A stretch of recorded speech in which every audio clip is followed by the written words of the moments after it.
अब विश्वासी व्यक्ति के लिए आज मैं आपको 4 नियम बताऊंगा। क्या? 4 नियम। हाँ बोलो जोर से। 4 नियम। 4 नियम, 4 रूल। जैसे गाड़ी चलाने के कुछ रूल होते हैं ना, यस, कि हम जब गाड़ी चलाएंगे तो अपने लेफ्ट साइड ही चलेंगे। समझ रहे हैं मेरी बात को? यस। ऐसे ही एक मसीह जीवन के, एक विश्वासी जीवन के कुछ नियम कानून होते हैं, कुछ नियम कानून होते हैं। उनमें से 4 रूल मैं आपको समझाना चाहता हूं आज। और आप लोग यदि डायरी लाए हैं तो आप लिखेंगे, नहीं लाए हैं तो आप ध्यान से इसे सुनेंगे, अपनी बाइबल में आप अंडरलाइन करेंगे, समझने की कोशिश करेंगे। तो एक विश्वासी जीवन के कितने रूल? 4। हाँ जोर से बोलेंगे। 4 हाँ 4 रूल। हाँ नियम। क्या? 4 नियम। हाँ ठीक है, 4 नियम सीखेंगे हम आज। मेरे साथ निकालेंगे न्याय की किताब, उसका 13 अध्याय और 4 पद से हम लोग आगे पढ़ेंगे। इसीलिए अब सावधान रहे। हाँ कि ना तो क्या करना? सावधान। सबको सुनाई दे रहा है? नहीं, पास्टर की आवाज सुनाई दे रही है आप लोगों को? बोलो। इसीलिए हाँ अब सावधान रहे। क्या करना है? सावधान रहना है। सावधान। क्या? कि ना तो नहीं, इतना ही चाहिए मुझे। क्या लिखा है? इसीलिए इसलिए अब सावधान रहे। ओ क्या रहे? सावधान। वो वाला सावधान विश्राम, सावधान रहे। आप जानते हैं जब व्यक्ति आर्मी में भर्ती होता है तो आपने देखा होगा, चाहे उनके कमर दर्द हो, चाहे धूप हो, कुछ भी हो, लेकिन वो सीधे खड़े हैं अपनी गन को लेकर, ऐसे इस पोजीशन में सावधान खड़े रहते हैं। वो ऐसे आलस में नहीं रह सकते। रह सकते हैं? नहीं। वो ऐसे नहीं रह सकते। कहीं पर रह सकते हैं? नहीं। वो ऐसे भी नहीं रह सकते। आर्मी वालों को आप देखेंगे, यदि वो ड्यूटी पर है तो वो बिल्कुल ऐसे खड़ा है, गन उसके हाथ में है और बिल्कुल क्या है? सावधान। क्या लिखा है? सावधान रहे। सावधान रहे। जब आप और मैं यहां पर एक स्त्री से प्रभु बात कर रहा है और उस स्त्री से क्या बात कर रहा है कि तेरे गर्भ में अब एक बच्चा आने वाला है। उस बच्चे के आने से पहले से उस स्त्री को प्रभु ने कुछ इंस्ट्रक्शन दिए, कुछ नियम बताए, कुछ रूल बताए कि तुझे इनको फॉलो करना है।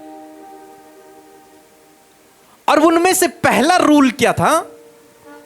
हाँ, सावधान, अलर्ट, बी केयरफुल, बिल्कुल सचेत रहे। अब पहले वाली बातें नहीं है, क्योंकि अब क्या होने वाला है? अब तू गर्भवती होने वाली है। परमेश्वर का दूत उस स्त्री से कह रहा है कि अब तू गर्भवती होने वाली है। अब पहले जैसी बातें नहीं। अब तुझे कुछ नियम, कुछ कानून फॉलो करने होंगे, कुछ रूल फॉलो करने होंगे। और उस रूल में जब मैं पढ़ रहा तो सबसे पहला मैंने जो अंडरलाइन किया वो क्या था? सावधान रहे। इस स्त्री के गर्भ से जो बच्चा पैदा हुआ वो बच्चा परमेश्वर का अभिषिक्त जन है। परमेश्वर के द्वारा अलग किया हुआ एक व्यक्ति है। समझ रहे हैं आप मेरी बात को? ओके, कोई आएगा यहां पे? आ जाओ, प्रैक्टिकल देखना थोड़ा सा है। हाँ आओ, इधर आओ, जल्दी जल्दी जल्दी चढ़ जाओ। ये भाई से मतलब जब ये सपोज ये पैदा हो गया है, ये बड़ा है, अब बात हो रही है कि विश्वासी है। विश्वासी के लिए पहला जो रूल है एक विश्वासी के लिए वो ये है कि उसे सावधान रहना है। क्या रहना है? सावधान रहना है। सावधान हो जाओ। हाँ, सावधान। यहां बॉडी से नहीं, यहां से, कहां से? हाँ, माइंड से। Alert, quick mind. फौजी यदि लेटा भी है ना, तुमने उसकी गन पकड़ ली तो वो गोली मार देगा तुम्हें उसी समय। वो बिल्कुल अलर्ट है, नींद है, लेकिन अगर उसकी गन पे किसी ने हाथ लगा दिया तो तुरंत उसको मार गिराएगा, तुरंत, बिल्कुल सेकंडों का टाइम नहीं लगेगा, वो एकदम से खड़ा हो जाएगा। क्योंकि क्या है? Mind quick. हाँ, शरीर तो सो रखा है, नींद आ रखी है कई बार, लेकिन माइंड क्या है? अलर्ट। तो एक विश्वासी जो व्यक्ति है, जो अपने आप को विश्वासी कहता है, उससे अलर्ट रहना है हमेशा। क्या करना है? अलर्ट। एक वचन हम लोग पढ़ेंगे, पहला पतरस की किताब, उसका 5 अध्याय और 8 पद। क्या लिखा है? जल्दी पढ़ो। सचेत हो, सचेत हो जा और जागते रहो, जागते रहो, सोना नहीं, सचेत रहो, अलर्ट रहो। एक विश्वासी, बैठ जाओ, तुम परेशान हो रहे हो। एक विश्वासी कभी भी सो नहीं सकता, मतलब सोएगा, नींद आएगी, लेकिन स्पिरिचुअली रूप से, आत्मिक रूप से वो हमेशा क्या रहेगा? अलर्ट रहना है उसे निश्चिंत नहीं हो जा, छोड़ो जो होगा सो होगा, देखी जाएगी, ये वाला नहीं। विश्वासी ऐसा नहीं होता। विश्वासी क्या रहता है? हमेशा अलर्ट। हाँ, सावधान रहता है। यस, अलर्ट है। जी भाई, उसके बाद पढ़ेंगे न्याय की किताब वाला। इसलिए सावधान रहे, सावधान रहे कि ना तो तू दाख मधु, न तो तू दाख मधु व और किसी भी भांति की मदिरा पिए। मदिरा, क्या लिखा है? मदिरा। मदिरा पिए। अब जब तू, तेरे गर्भ में एक परमेश्वर का जन, एक परमेश्वर का अभिषिक्त, परमेश्वर का सेवक आ रहा है, तो तुझे, हे स्त्री, आज के बाद मदिरा नहीं पीनी। बहुत सारी लेडीजें भी ड्रिंक करती हैं, देखा है आपने कभी? यस, करती हैं, लड़के भी करते हैं, लड़कियां भी करती हैं। और यहां पर परमेश्वर का दूत उस स्त्री से कह रहा है कि अब तेरे गर्भ में परमेश्वर का एक अभिषिक्त जन आ रहा है, इसलिए आज के बाद तुझे मदिरा, ड्रिंक नहीं करना है। किसी भी प्रकार का नशा तुझे अब नहीं करना। दूसरा रूल क्या है? हाँ, क्या नहीं करना? मदिरा नहीं, नशा क्या नहीं करना है? नशा नहीं। पहला रूल क्या था? सावधान। सावधान रहना है, अलर्ट रहना है हमेशा। किन बातों के लिए मैं आगे बताऊंगा, लेकिन दूसरा रूल क्या है? क्या नहीं करना है? नशा नहीं करना है। नशा नहीं करना है, किसी भी प्रकार का नशा। यदि आप अपने आप को विश्वासी कहते हैं, चाहे वो स्त्री है, पुरुष है, कोई भी है, यदि अपने आप को विश्वासी कहते हैं कि मैं विश्वासी हूं, मैं यीशु पर विश्वास करता हूं, तो उसके लिए दूसरा रूल यह है कि उसे कोई भी नशीला पदार्थ, समझ रहे हैं मेरी बात को? Yes. कोई भी नशीला पदार्थ का सेवन नहीं करना है। अब वो चाहे शराब हो, वो चाहे गुटखा हो, वो चाहे सिगरेट हो, वो चाहे और कुछ चीजें हो, वो चाहे ड्रग्स हो, वो चाहे कोई दवाई हो जिससे नशा होता है, कोई भी नशीला पदार्थ। हाँ, हम केवल ये चाहते हैं मेरे जीवन में काम हो जाए बस, लेकिन नहीं। किसी भी चीज को जब आप फॉलो करते हैं तो उसके कुछ नियम कानून होते हैं। ऐसी शुद्धि मजाक नहीं है, समझ रहे हैं मेरी बात को? उसके कुछ क्या होते हैं? नियम होते हैं, कानून होते हैं। अब पहला नियम क्या था कि सावधान रहना है, और दूसरा नियम क्या है? नशा नहीं करना। नशा नहीं करना। नशा क्यों करता है आदमी? कभी देखा आपने नशा क्यों करता है? रिलैक्स होने के लिए। हाँ, किसके लिए? रिलैक्स होने के लिए। हाँ, थकान लग गई है, अब थोड़ा एक नशा करेंगे और उसके बाद हम क्या हो जाएंगे? आराम से नींद आ जाएगी, थोड़ा सा हम रिलैक्स हो जाएंगे, इसलिए नशा करते हैं। शादियों में भी तो नशा करते हैं लोग। वो क्यों करते हैं? हाँ, एंजॉय करने, किसके लिए? एंजॉय करने, एंजॉय करने के लिए, आनंद उठाने के लिए, थोड़ा सा डांस करने के लिए, थोड़ा सा मतलब आनंद उठा रहे हैं, एंजॉय कर रहे हैं। कई बार लोग पार्टियां करते हैं, लेकिन बाइबल हमें स्पष्ट रूप से बताती है कि हमें संसार के सदृश नहीं होना है। जो संसार करता है, निकालेंगे रोमियो 12:2, जो संसार करता है वो आपको और मुझे नहीं करना, ये रूल है। नशा, क्या नशा नहीं करना, क्या नहीं करना है? नशा नहीं, और नशा को जब मैं नशा दूसरा रूल बोल रहा हूं तो वो है संसार। क्या? संसार, संसार मीन्स इस संसार के सदृश है। जो काम जो संसार करता है, अन्य लोग करते हैं जो यीशु को नहीं जानते, वो काम आपको नहीं करना है। समझ रहे हैं आप मेरी बात को? Yes. अगर कोई यीशु को नहीं विश्वास करता है, वो नशा कर रहा है, तो कोई बड़ी बात नहीं, वो कर रहा है, ठीक है, उसका जीवन है, वो करे, उसका शरीर है, वो करे। लेकिन जब हम यीशु पर विश्वास करते हैं तो हमें वो नहीं करना जो संसार कर रहा है। ये क्या है? नियम है।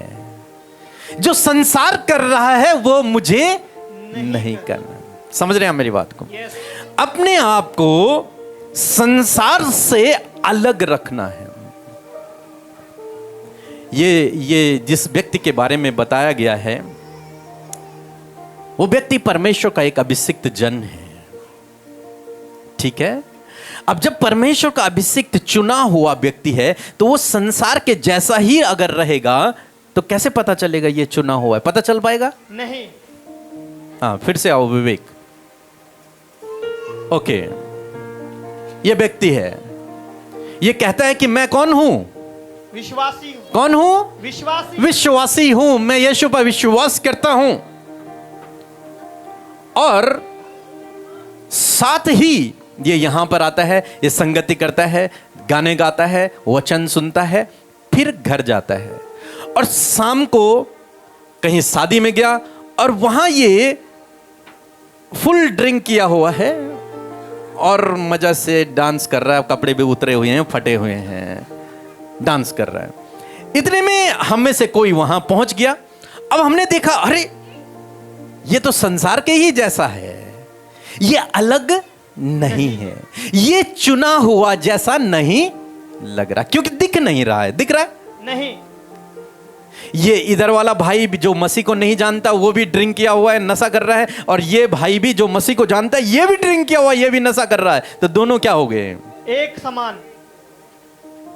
तो ये व्यक्ति किसके जैसा बन गया? संसार के जैसा। समझ रहे हैं मेरी बात? मैं केवल छोटी छोटी बातों को लेकर चल रहा हूं, और डीप आप समझ सकते हैं संसार। ओके, समझ आ रहा है सब लोगों को? यस। इधर देखेंगे, क्या नहीं करना है हमको? क्या नहीं करना है? नशा नहीं। नशा नहीं करना है। क्या नहीं करना है? किसी भी प्रकार का नशा नहीं करना। नशा नहीं करना है आपको और मुझे। एक और वचन हम निकालेंगे, रोमियो की किताब, इफिसियों की किताब, उसका 5:18 बैठो। 5:18 क्या लिखा है? ध्यान से सुन रहे हैं सब लोग? समझ आ रहा है सब लोगों को? ओके, इफिसियों 5:18 क्या लिखा है? जल्दी निकालेंगे भाई लोग। और दाखरस से मतवाले ना बनो। क्या मत बनो? दाखरस के मतवाले। नशा करके मतवाले न बनो।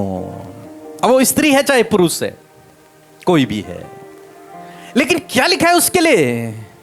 एक मसीह जीवन, एक विश्वासी व्यक्ति के लिए क्या लिखा है? कि दाख रस से, यानी कि नशे से तुम्हें क्या नहीं होना है?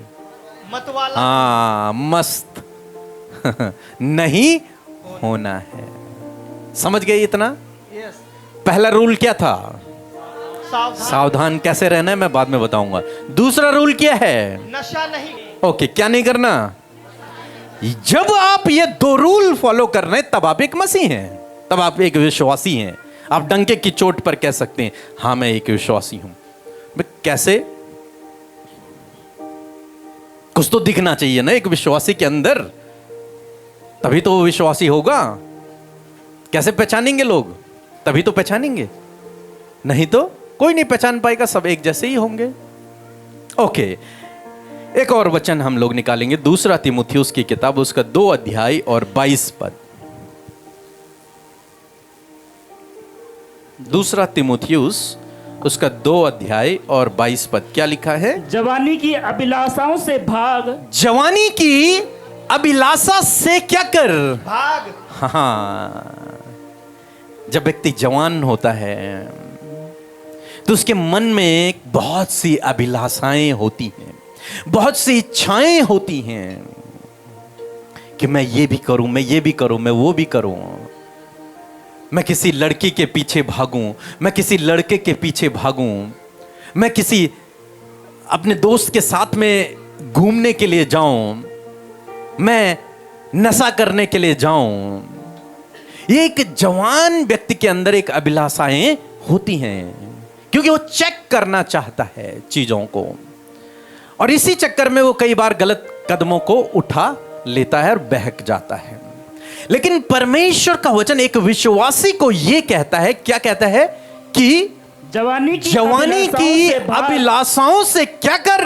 भाग। हाँ, उनसे दूर हो जा। यदि तेरा मन कर रहा है कि अपने दोस्तों के साथ में बैठूं और उनके साथ में नशा करूं, तो उनसे क्या हो जा? उस अभिलाषा से क्या कर? भाग जा। भाग जा। तो इतना समझे आप लोग? यस। क्या नहीं करना हमको? नशा नहीं करना है, चाहे वो पीने का नशा हो, खाने का नशा हो। क्या लिखा था? कोई भी अशुद्ध वस्तु को मत खाना, ना ही मदिरा पीना और ना ही किसी अशुद्ध वस्तु को खाना। कुछ भी ऐसी चीज जो आपको लगता है ये परमेश्वर के वचन के खिलाफ है, उसे नहीं खाना है और उसे नहीं पीना है। इसलिए मैंने आज आपको स्पष्टली बता दिया कि आपको नशा नहीं करना है। अब वो चाहे छोटा नशा हो, चाहे बड़ा नशा हो, वो गुटखा हो, वो सिगरेट हो, वो दारू हो, वो कुछ भी हो, वो इंजेक्शन हो, वो सूंघना हो, कुछ भी हो, वो एक विश्वासी को नहीं करना है। डन? समझ गए सभी लोग? ओके, अब क्या कहा उस मां से? क्या कहा? न्याय की किताब जी। और न कोई अशुद्ध वस्तु खाए, हाँ, क्योंकि तू गर्भवती होगी, हाँ, और तेरे एक बेटा उत्पन्न होगा, तेरा एक बेटा उत्पन्न होगा, और उसके सिर पर हाँ, छुरा ना फिरे। बस क्या ना हो उसके सिर पर? छुरा ना फिरे। छुरा, चाकू नहीं है, रेजर, उस तरह, या फिर मीन्स उसके कैंची, उसके बाल कभी भी काटे न जाए। समझ रहे हैं आप?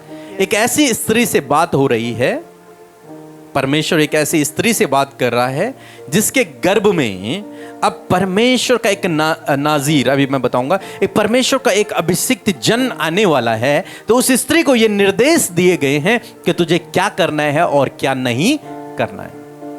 तो लिखा, जब उसका जन्म होगा, उस बच्चे का जब जन्म होगा, तो उस बच्चे के सिर पर कभी भी कैंची, उस तरह चाकू ना चलाए। मीन्स उसके बाल जो होंगे वो पैदा होने से लेकर मरते दम तक कोई उसके बालों को टच भी न करे। क्या ना करे? टच ना करे, छुए भी ना, कैंची ना लगे, उसके बाल कोई काटे नहीं। समझ आ गया आप लोगों को? ये किसने कहा? हाँ, परमेश्वर ने। किससे कहा? स्त्री से कहा कि जो तेरा बच्चा होगा वो परमेश्वर का चुना हुआ है, इसलिए उसके बाल जो होंगे उन बालों को कभी काटना मत। ठीक है?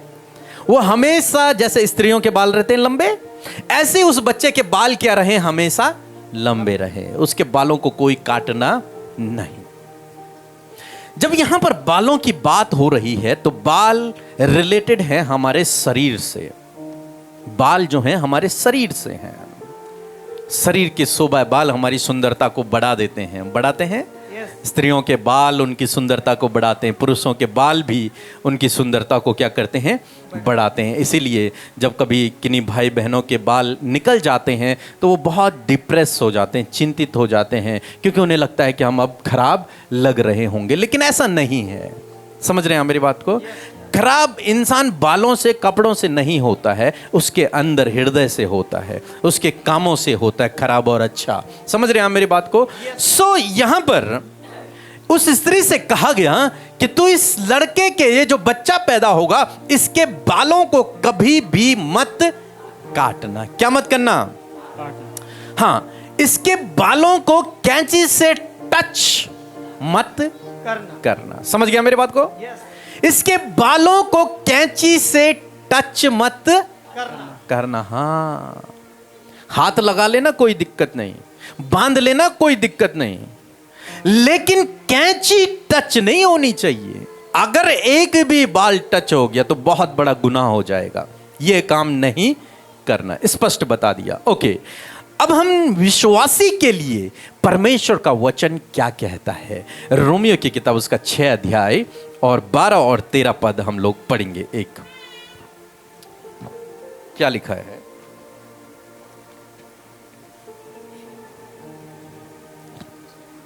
मिला किसी को? इसलिए पाप तुम्हारे नश्वर शरीर में राज्य न करे, हाँ, कि तुम उसकी लालसाओं से अधीन रहो, हाँ, और न अपने अंगों को अधर्म के हथियार होने के लिए पाप को सौंपो, पर अपने आप को मरे हुओं में से जी उठा हुआ जानकर परमेश्वर को सौंपो, और अपने अंगों को धर्म के हथियार होने के लिए परमेश्वर को सौंपो। क्या लिखा है कि अब ना अपने अंगों को अधर्म के हथियार होने के लिए पाप को सौंपो। ये जो हमारे अंग है ना, समझ रहे हैं? सब लोगों को समझ रहा है? बोर तो नहीं हो रहे लोग? ये जो हमारे अंग हैं, शरीर, बाल किसको दिखाता है? शरीर। किसको? शरीर। नशा किसको दिखा रहा था? संसार। किसको? संसार। बाल किसको दिखा रहा है? शरीर।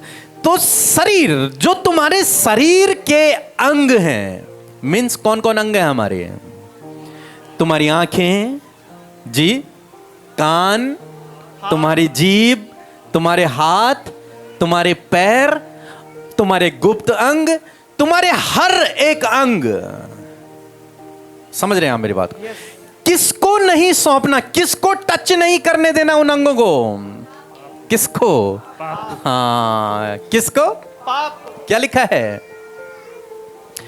पाप को सौंपो ना, आगे लिख दिया उन्हें। और अपने अंगों को हाँ, धर्म के हथियार होने के लिए परमेश्वर को सौंपो। हाँ, क्या करो? पाप को नहीं सौंपना उन अंगों को। किसको सौंपना है? परमेश्वर को। परमेश्वर। उसने कहा कि तेरे बालों पे, उस बच्चों के बालों पे कैंची टच नहीं होनी चाहिए। और यहां परमेश्वर का वचन कहता है कि अपने अंगों को, पाप को टच मत करने देना। समझ रहे हैं मेरी बात को? कितने लोगों को समझ आ रहा है कि पाप को, अपने अंगों को टच मत करने देना? यानी कि आंखों से यदि पाप हो रहा है तो उस आंख को बंद कर दो, मुड़ जाओ वहां से। आंखें देखती हैं, वाह कितनी सुंदर लड़की है, काश ये मेरी पत्नी होती है, कितना हैंडसम लड़का है, काश कुछ और होता। आंखों की अभिलाषा, बाइबल कहती है, इससे भागो। आंखें हमें पाप में गिरा देती हैं। यीशु ने कहा तुम्हारी आंखें तुम्हारे शरीर का क्या है? हैं? क्या है? आंखें क्या है हमारे शरीर का? हाँ, आंखें बहुत इंपॉर्टेंट रोल रखती है। तो बाइबल उस व्यक्ति से तो कहा केवल इसके बालों को कैंची से टच मत करना, लेकिन नए नियम में जब हम पढ़ रहे हैं, एक विश्वासी के लिए है अपने अंगों को पाप को टच मत करने देना। समझ गए? यानी कि हमारी आंखें से कोई पाप ना हो, हमारे कान ऐसी बातों को न सुने जहां गंदी बातें बोली जा रही हैं। हमारे मुंह से ऐसी बातें न निकले जहां से गंदी गंदी बातें बोली जा रही हैं। हमारा शरीर ऐसे स्थान पर न जाए जहां पर पाप है। समझ रहे हैं मेरी बात को? यस कुछ समझ आ रहा है किसी को? यस ओके, क्या है? हमें अपने अंगों को, ये आंख, कान, अपनी जीभ, अपने गुप्त अंगों को पाप के लिए नहीं सौंपना, पाप को टच भी नहीं करने देना, गलत काम को करने से रोकना है उन्हें। और उन्हें किसको सौंपना है? परमेश्वर को सौंपना। तीसरा रूल समझे आप मेरी बात को? एक और वचन, रोमियो 12 और उसका 1 अध्याय 1 पद हम लोग पढ़ लेंगे फिर से।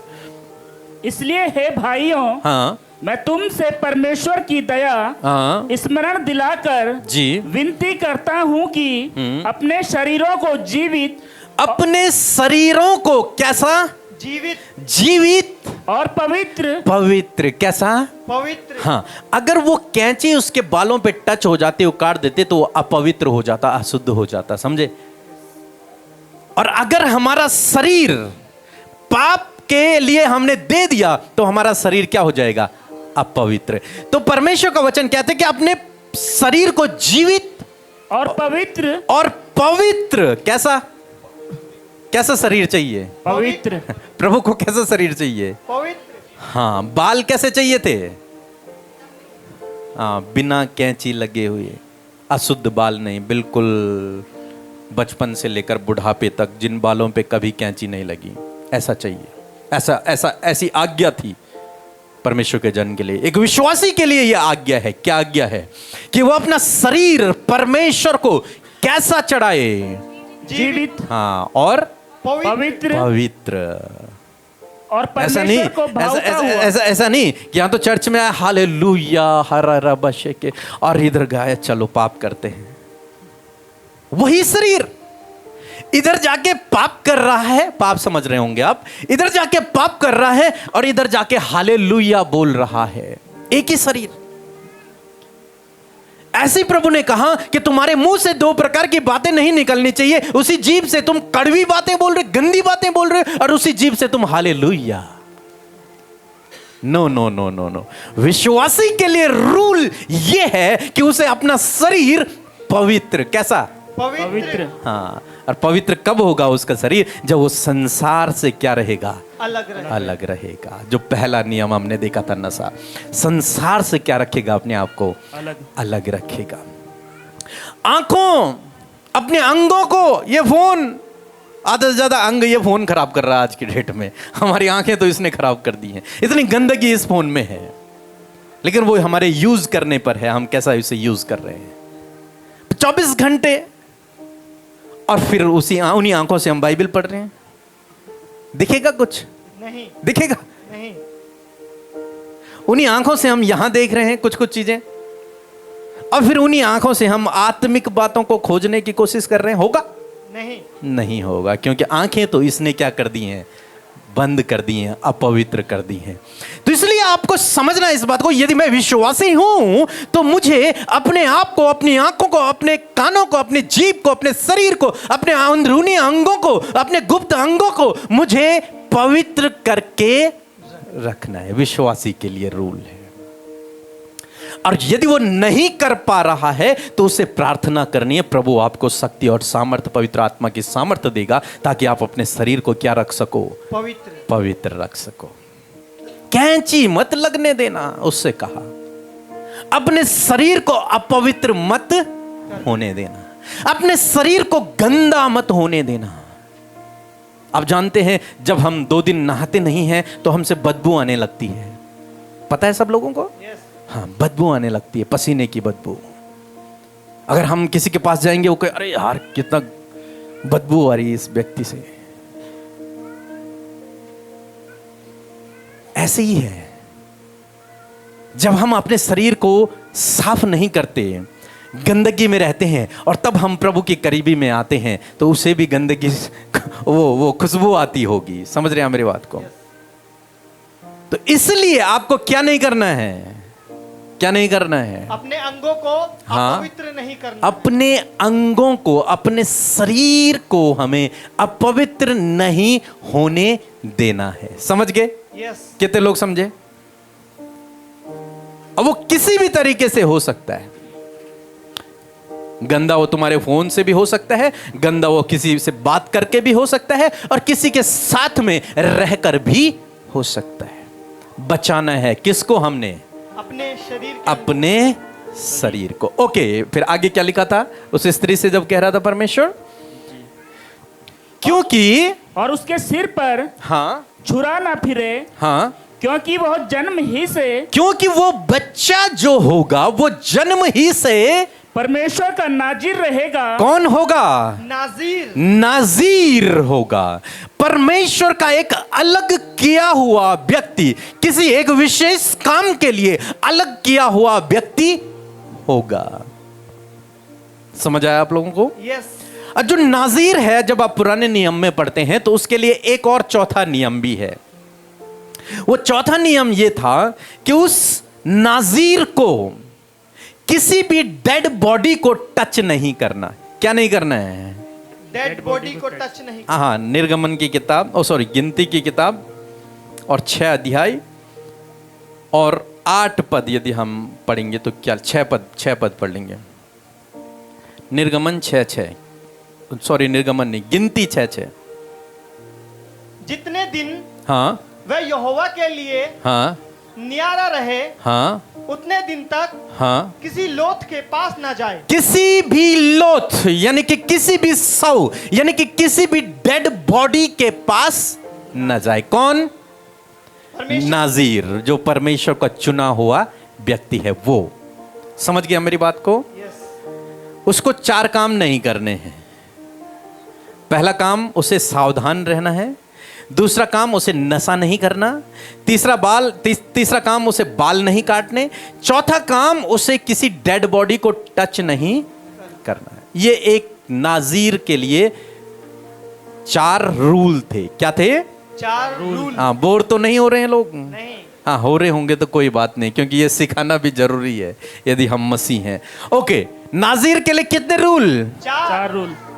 मेनली 3 रूल थे, सावधान मैंने जोड़ा है। ठीक है, 4 रूल। कौन सा? पहला सावधान रहना, दूसरा नशा नहीं करना, तीसरा बाल नहीं काटना, चौथा लोथ को नहीं छूना, किसी डेड बॉडी को टच नहीं करना। समझ आ गया सब लोगों को? Yes. इतना समझ आया? ओके, डेड बॉडी, जब हम डेड बॉडी की बात करते हैं, डेड बॉडी मतलब मृत शरीर। और जब हम एक विश्वासी की बात करते हैं, जो आप और मैं जो विश्वासी हैं, जो प्रभु यीशु मसीह पर भरोसा करते हैं, उनकी जब हम बात करते हैं तो हमारे लिए डेड, हम कहते हैं ना हम जीवित हैं। कितने लोग समझते हैं हम जीवित हैं? तो मरा हुआ कौन है? हम जीवित हैं तो मरा हुआ कौन है? कौन है? जो आत्मा में। हाँ, आत्मा में, आत्मिक बातें यहां पर हो रही हैं। ठीक है, हम जीवित हैं आत्मिक रूप से, तो मरे हुए कौन हैं? जो यीशु को नहीं जानते, उन्हें हम कहते हैं कि वो आत्मिक रूप से क्या है? मरे। डेड हैं, क्योंकि उनका आत्मिक रिलेशन प्रभु के साथ में नहीं जुड़ा है। समझ रहे हैं? यस। तो प्रभु क्या कह रहे? किसी डेड बॉडी को नहीं छूना। अगर हम आत्मिक रूप से समझें, समझने की कोशिश करें, नए नियम के अनुसार अगर मैं अपने आप एक्सप्लेन करने की कोशिश कर रहा हूं, तो किसी ऐसे व्यक्ति की संगति में न रहना जो आत्मिक रूप से क्या है? डेड है। समझ गए मेरी बात को? नाजीर के लिए कहा किसी डेड बॉडी को मत छूना, और एक विश्वासी के लिए है कि किसी ऐसे व्यक्ति की संगति में ज्यादा मत रहना जो आत्मिक रूप से क्या है? डेड है, मरा हुआ है। निकालेंगे, एक पद निकालेंगे हम लोग, 1 कुरिन्थियों की किताब और उसका 15 अध्याय 33 पद। धोखा न खाना। हाँ, बुरी संगति अच्छे चरित्र को बिगाड़ देती है।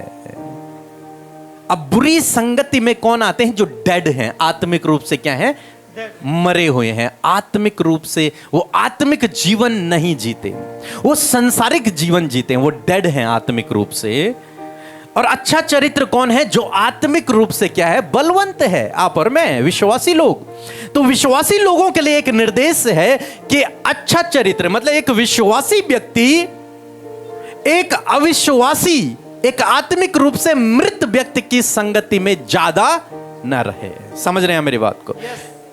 मतलब हेलो हाई बाय आना जाना ये सब रहेगा, लेकिन जहां वो आपको उस काम के लिए, गलत काम के लिए उकसाता है या फिर ज्यादा डीप आप जाते हैं, तो वहां पर आपका चरित्र भी खराब होने की संभावनाएं रहती हैं। तो इसलिए क्या करना है? हमें एक बाउंड्री सेट करनी है कि इस अविश्वासी व्यक्ति के साथ में मुझे कितने, कहां तक मुझे जाना है और उसके बाद नहीं जाना है। समझ रहे हैं? ओके, एक वचन हम और पढ़ेंगे, दूसरा कुरिन्थियों उसका 6 अध्याय और 14 और 15 पद। अविश्वासियों के साथ हाँ असमान जुए में हाँ, ना जुतो, असमान जुए में न जुतो। क्योंकि हाँ धार्मिकता बस बहुत है। असमान जुए में, अविश्वासी के साथ एक विश्वासी लड़के को एक अविश्वासी लड़की से शादी नहीं करना है। क्यों? क्या होगा? मिसमैच हो जाएगा। इसी प्रकार से एक विश्वासी व्यक्ति को अविश्वासी व्यक्ति के साथ में ज्यादा घनिष्ठता में नहीं जाना है। कुछ हद तक एक लिमिटेशन रखना है कि मुझे कितने तक इसके साथ में दोस्ती रखनी है, फ्रेंडशिप रखनी है, रिश्ता रखना है, एक लिमिटेशन के साथ में। ऐसा नहीं कि इतना आप घनिष्ठ हो गए कि उसके बाद वो आपको नशा करने ले जा रहा है तो आप मजबूरी में जा रहे हैं उसके साथ में, उसके बाद वो आपको गलत काम करने ले जा रहा है तो आप मजबूरी में उसके साथ में जा रहे हैं, उसके बाद वो आपको चोरी करने ले जा रहा है तो आप मजबूरी में उसके साथ चोरी करने जा रहे हैं, उसके बाद वो आपको गालियां दे रहा है तो आप मजबूरी में सुन रहे हैं, क्योंकि आपने इतना ज्यादा आप उसके साथ में क्या हो गए हैं? मिक्स हो गए हैं। समझ रहे हैं मेरी बात? एक लिमिटेशन होना है, एक बाउंड्री सेट करनी है, जहां पर आपकी पवित्रता, आपकी धार्मिकता बनी रहे, आप दोनों मिक्स न हो पाए। समझे मेरी बात को? यस। तो 4 रूल हमने सीखे। पहला सावधान, दूसरा नशा नहीं करना, तीसरा बाल नहीं काटना। बाल नहीं काटना मीन्स क्या? अपने अंगों क्या मैं को बाल ना काटूं अपने? काटने, क्या? शरीर के अंगों को शरीर के अंगों को पवित्र रखना। हाँ हाँ, कैंची नहीं लगने देना अपने सर। कैंची मीन्स पाप। अपने शरीर के अंगों पर कैंची नहीं लगने देना, पाप को टच नहीं होने देना अपने शरीर के अंगों पर। Okay, next. बुरी संगति नहीं करनी। हाँ, बुरी संगति नहीं करना। और इन सब कामों के लिए हमें सावधान रहना है। समझ गए आप? यस। पहला वाला जो है, इन सब कामों के लिए हमें क्या रहना है? सावधान। कहीं मेरी आंखें मेरे शरीर को अपवित्र तो नहीं कर रही, कहीं मेरी जुबान मेरे शरीर को अपवित्र तो नहीं कर। अलर्ट, सावधान रहना है। कहीं मेरी दोस्ती ज्यादा घनिष्ठ तो नहीं जा रही, सावधान रहना है। कहीं ज्यादा मेल मिलाप तो नहीं हो गया, सावधान रहना है। तो उस स्त्री से परमेश्वर ने कहा कि तेरे गर्भ में जो बच्चा है वो परमेश्वर का चुना हुआ है, इसलिए तुझे ये 4 नियम फॉलो करने हैं। पहला, तुझे सावधान रहना है। दूसरा, तुझे कोई नशा नहीं करना। तीसरा, तुझे उसके बाल नहीं काटने। चौथा, वो बच्चा कभी भी किसी डेड बॉडी को टच न करे। ये 4 काम जब प्रॉपर होंगे तो वो व्यक्ति के द्वारा परमेश्वर बड़े बड़े कामों को करेगा। हालेलुया। उस व्यक्ति के जीवन में परमेश्वर बड़े बड़े कामों को करेगा, क्योंकि वो प्रॉपर परमेश्वर के नियम को, इन 4 नियमों को क्या कर रहा है? फॉलो कर रहा है। अब जब हम नए नियम में आए तो यही 4 नियम हमने भी अपना लिए। ठीक है? पहला नियम क्या था? सावधान रहना है। दूसरा नियम क्या था? नशा नहीं करना है, किसी भी प्रकार का नशा, नशा है या फिर संसार के साथ में हमें लिप्त नहीं हो। हाँ, संसार के जैसे आनंद उठाने के लिए हमें नहीं जाना। समझ गए मेरी बात को? हाँ, संसार के सदृश्य हमें नहीं बनना, पहला रूल। दूसरा रूल भाई, और तीसरा रूल शरीर, अपने शरीर को कैसे रखना है हमको? पवित्र। पवित्र रखना है। कोई पाप मेरे शरीर पर टच न हो, वो कैंची मेरे बालों पर, मेरे शरीर पर टच न हो। अपने आप को होली, पवित्र बना के रखना है। और रूल नंबर 4, हाँ, संगति। संगति कैसी होनी है? अच्छी। हाँ, बुरी संगति अच्छे चरित्र को क्या कर देगी? बिगाड़ देगी। तो ये 4 बातें समझ आई? यस। कितने लोगों को समझ आए? अप्लाई करेंगे कि केवल समझेंगे? अप्लाई। अप्लाई करेंगे। पहला रूल क्या है? सावधान। एक विश्वासी को सावधान रहना है इन 3 कामों के लिए, इन 3 क्षेत्रों में। नंबर 1, नशा नहीं करना, मीन्स संसार के जैसे काम हमें नहीं करने हैं। नंबर 2, शरीर के अंगों को हमें पवित्र रखना है, उन्हें पाप को नहीं सौंपना है, पवित्र रखना है। नंबर 3, हाँ, क्या नहीं करना? बुरी संगति में नहीं जाना है, बुरे व्यक्ति का साथ में हमें नहीं जाना है। समझ आया? यस। एक बार फिर से हम रिपीट करेंगे। मैं चाहता हूं ये 4 नियम आपके दिमाग में बैठ जाएं, तब आप एक अच्छे विश्वासी हैं। यदि आप इनको फॉलो कर रहे हैं तो आप एक विश्वासी हैं। आप यीशु के सामने जाकर कह सकते हैं कि मैं विश्वासी हूं। आप किसी के भी सामने जाकर कह सकते हैं कि मैं यीशु पर विश्वास करता हूं, और वो देखकर मान लेगा कि हाँ, ये करता है, ये डिफरेंट है। 3 कामों को करने के लिए हमें क्या रहना है? अलर्ट। क्या रहना है? सावधान। पहला काम क्या है? संसार के जैसा नहीं करना है, नशा। नंबर 2, अपने शरीर को कैसे रखना है? पवित्र रखना है। नंबर 3, बुरी संगति नहीं करनी है। समझ आ गया सब लोगों को? बच्चों को समझ आया? बुजुर्गों को समझ आया? ओके।